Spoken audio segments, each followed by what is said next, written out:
యాదాద్రి భువనగిరి జిల్లా భువనగిరి పట్టణ కేంద్రంలోని డబుల్ బెడ్రూమ్ ఇళ్లకు మౌలిక సదుపాయాలు కల్పించాలని డిమాండ్ చేస్తూ కలెక్టరేట్ ముందు అఖిలపక్షం నేతలు లబ్ధిదారులతో కలిసి ధర్నా నిర్వహించారు.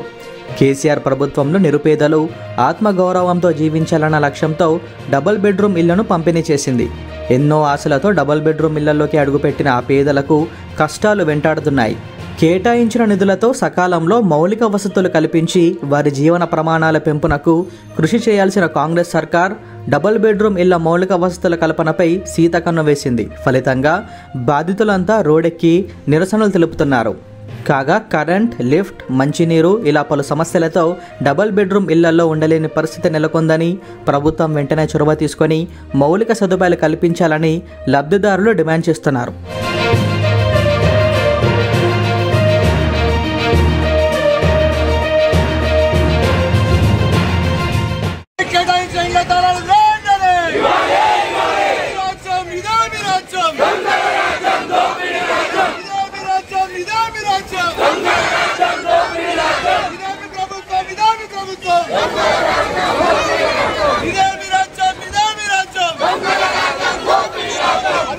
వారికి కేటాయించాలి.